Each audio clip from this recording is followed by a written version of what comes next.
You know, I go to a lot of venues. I go out to Las Vegas with Tyler and them. And, you know, it would be easy for us to sit up there and go like, hey, this is steer wrestling 101. This is, you know, we could put ourselves out there and we could try to put ourselves in front of those kids. But I can promise you when we do that, we're out of place. Just like parents, when they do that, they're out of place. Okay? You don't ever want to take ownership of your kid's sport. Please don't ever try to do that because it's not a good place to be. I'll tell you where the place to be is. You're a dad, Yes, sir. you know. As a dad, your place, if you're the kid, your place is right here. Anything you do to go forward out of that place, like show your tail when they don't win something, or throw your sucker in the dirt when they, you know, because they didn't have a very good practice session, they missed that calf or they missed that steer. Anything you do to drop your eyes and a lot of times, look, I'd rather see parents be mad at their kids than disappointed in them, because disappointment hurts. I mean, being mad at them, they can get over that, and disappointment hurts them. All right, so the thing about it is you need to be right here, and I'm saying this because you need to be right here where you can kick them square in the ass. I don't have a problem with that. I really don't. Sometimes they need it, okay? Sometimes they need a little uplifting, okay? And then you need to be right here for support, that they always know they got that support system. Look, kids don't, you can get back over there, thank you. Kids do not enter a rodeo to lose. You ever seen a kid enter a rodeo, they wanted to go out there and lose? No. Kids enter a rodeo to win. But we have a problem with what's winning. We have a problem with measurements. The measurement system that we use sometimes it's just a farce. Okay? Because it's all about first, second, third, and fourth. You understand that? Now I'm going to give you an example of that. Let's say I teach your kid to go out there and throw steers down. He's consistent. He can go out there and throw them down. He can catch them, tunk them over, and he can be 5 or 6 on steers. That's okay. That's great. It's high school. He can get by. He can do that. All of a sudden, 3 or 4 guys go in there and start throwing them in 4s. And then you tell him, say, you can win this thing. You got it. You can win this thing. You just set him up for failure. You understand that? You set your child up for failure.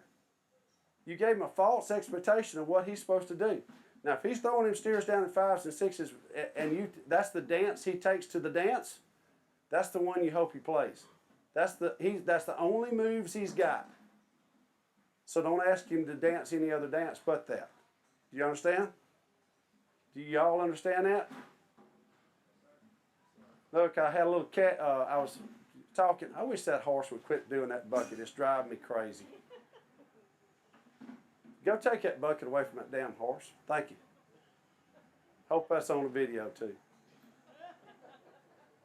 Yeah, I almost cussed in church the other day talking to one of these. I said, sorry, dear God, I'm sorry.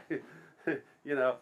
Now, but the measurements we need to use, I had a little girl, she was a breakaway roper, and I heard her talking before the deal, and I try to pick up on people in the crowd and what they're saying, you know. And this little girl said, hey, I wrote 5 out of 6 calves the other day. She's so proud of that.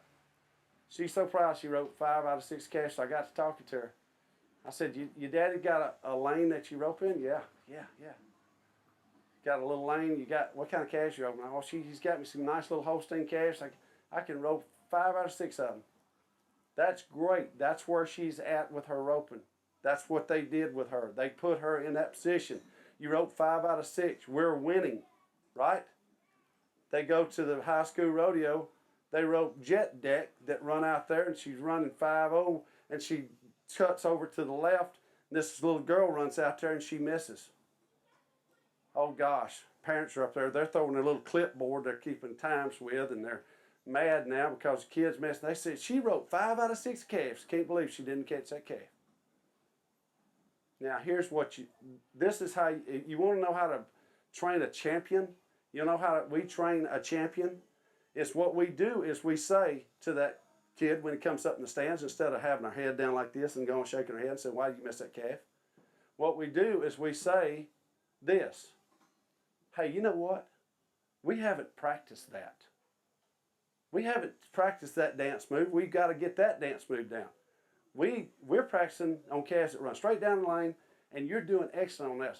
What if we take some of those calves and just try to drive them off that left and teach you how to rope them? What if we do that and we give you a better opportunity next time you come to the rodeo so you don't have to worry about that? So what have we done there? Now we've given them a solution, not another problem. Parents, quit giving your kids more problems than solutions.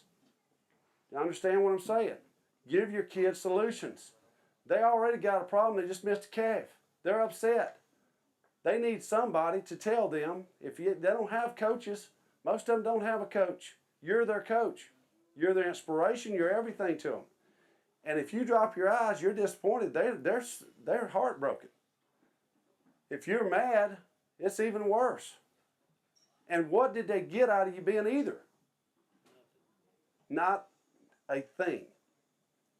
If you have a solution for them, guess what they got out of it? Now everybody gets in the truck. I said, Lord have mercy, wouldn't it be great if everybody could get in the truck and be happy when they left the rodeo? Have you ever thought about that? Wouldn't it be a wonderful thing if every time y'all went to a rodeo and your kid didn't do good, y'all could get in the truck and be happy? Doesn't happen, does it? How many of you can raise your hands and say that's how it is every time? Probably not any. It can happen, guys. It can happen. That can be the way the new rule is. When that kid comes out of that out gate, you have a solution. Hey, we got this. We got this, man. We got this in spades because you know what? We can train for that. And we can prepare for that. Look, my kids aren't perfect. I mean, I wish they were. My daughter roped calves. She did it all. We went to the Nationals. We did all this. We had a blast. That's the best time of my life. For most of that, this is the best time of our life. So the kids get older, they don't have nothing to do with you. I mean, they get off and they got their own families and stuff. So this is the best time of your life. When you forget that, that's a problem. Okay? So make the most out of that. I really have fun with your kids. Have fun with it. Make it fun. You go to the practice sessions, so many of the practice sessions are just grinding. They're horrible. You can ask Tyler the other day, we had one of the best practice sessions ever. I'm going to tell you how we did it, and y'all can do it too. We challenged those kids. We had a bracket. We put them in brackets. We matched them up against each other, man, and it was great. They did so well, and it was fun, and they had fun doing it. And they just bulldogged their tails off because they wanted to win, you know. But we had such a good time doing it. You can do that with your kids, guys. You don't have to, it doesn't have to be a deal. And I made this comment earlier, and I'm going to say it again. If you have to ask your kid to go to the practice pen, don't do it. Ever. Understand? I hope I'm stomping some damn feet here. I mean, I don't want to just step on your toes a little bit, okay? Because that's not what I do. I love you. Hey, if I didn't care anything about them kids and I didn't care anything about you, we'd just go be out there at the house eating. It'd be a lot easier, right? But here's the thing. If you want your kids to succeed, let them take ownership of what they do. Always. And that's also the right to fail, not just the right to succeed. If you ask Mike Wagsback, Mike, did he drive you nuts wanting to go to the practice pen? What happened when you got home every day from working at? We practiced every day. Horses were saddled. Pen was drug. And half of y'all want to saddle your kids' horses where you just get them out there and practice. Is that true or not true? Man, I mean, I'm telling you, guys, if that is the way you're doing it, figure it out. Because, I mean, it's a miserable existence to start with. And look, once they start taking ownership of it, they want ownership of it. You know, when we get out there to practice, what I tell them kids? On the pen. I also tell them, teach me something. Teach me something.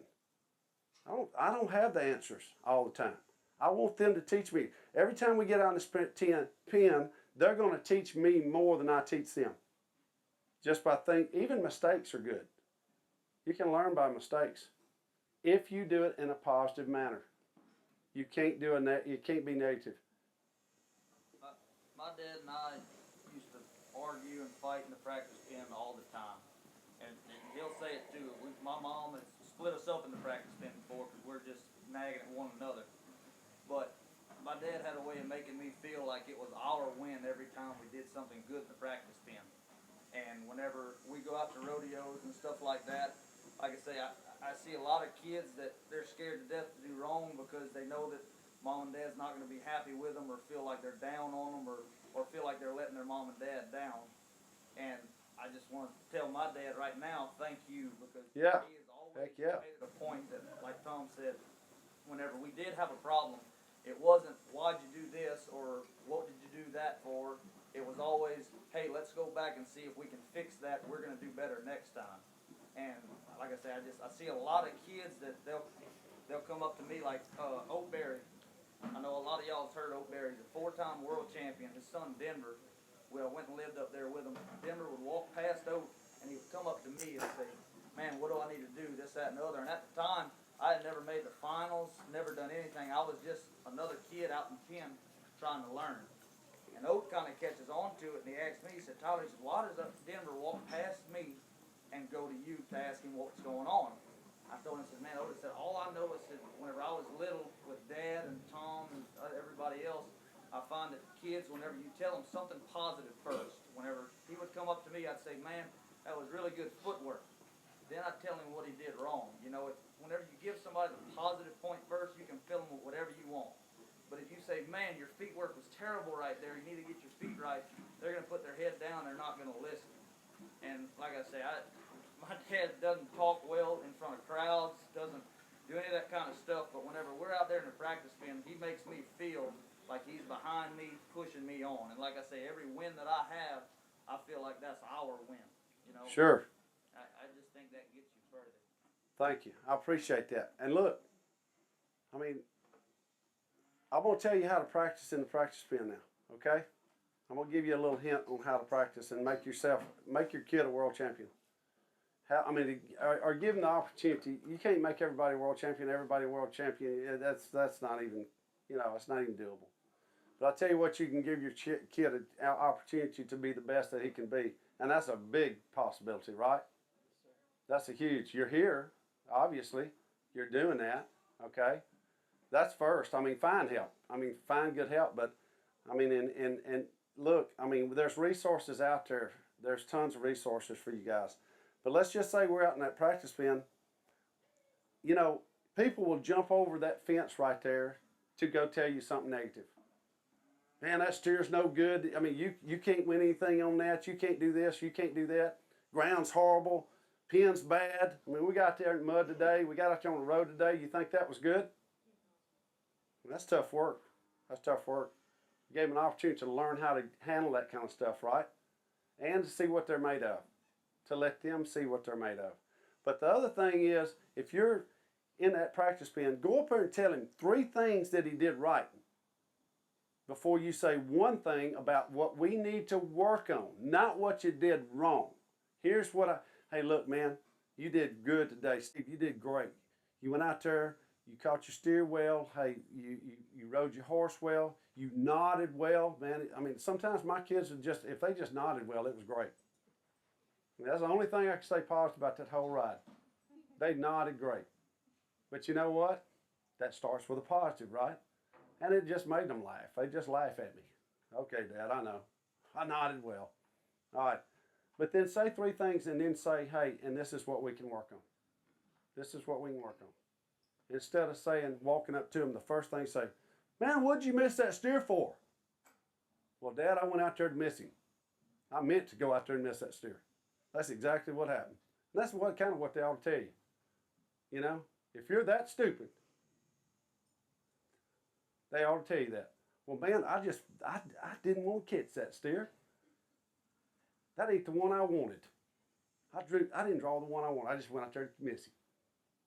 They ain't telling you that. They should. Am I stomping some toes? You know, we don't all draw the best steer on them.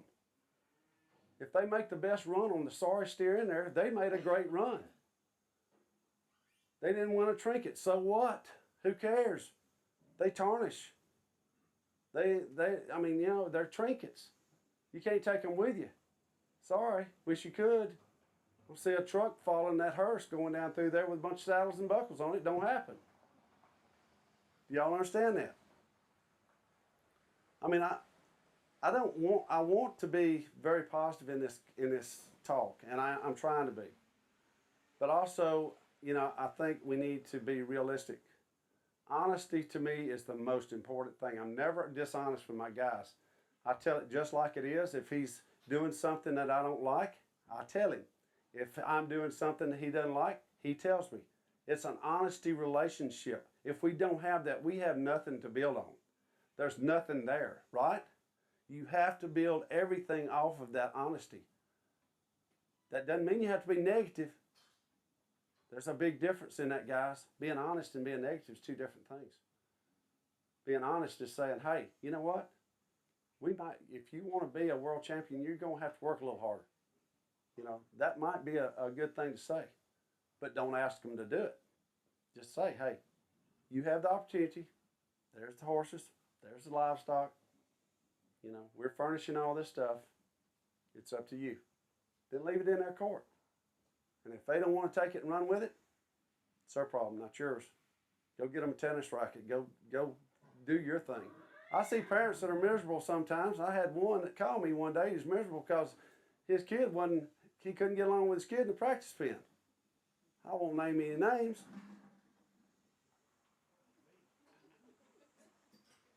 Huh? Probably me. You know what? If really the truth was, there'd be about 10 or 12 of y'all raise your hands that's called me with that same problem. And you know what I say? Go to the house. Go to the house. Let them practice by themselves. Just go to the house. Just walk back. Hey, I've got a TV show I'd love to be watching right now. Go to the house.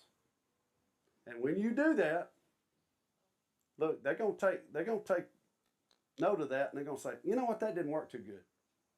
That ain't what I should have done. Maybe I should have been a little nicer to Pop or Mom, and maybe I should get my stuff together. Right? So, if you'll start doing some of that stuff, don't you think your relationships will be better? You know, I've never done this before. I've never had this session before. But I've always thought, hey, how do you're paying me to train your kid to be a champion, right? So this is part of what you're paying me for. If you get home and you've got eyes on your kids like you're supposed to, and you've been paying attention to what they're doing out here, and they've learned how to practice, then that's another good positive set of eyes. That's a great thing for that kid, and he can trust it. I got guys out here that have more ability than other guys. I have guys that have more athleticism than other guys. That doesn't matter to me. What we're trying to do is get the best out of that guy, right? And if we get that, you can go home a happy camper, right? You guys can go home and get in a happy truck. You understand what I'm saying? All right, well, I'm going to quit hammering on you. We got food up there. I appreciate all of you being here. I appreciate all that you're doing for your kids. It's a great thing. Keep doing it, you know. They don't always say it, but they do appreciate it, you know. I think all of them here appreciate it. But just understand your place. And it's right where? Show me. Yeah, you need to move over just a little bit. There you go, right there. Okay? And stay in that place. Whether you're coaching them or you're parenting them. Okay? Good deal? Appreciate you.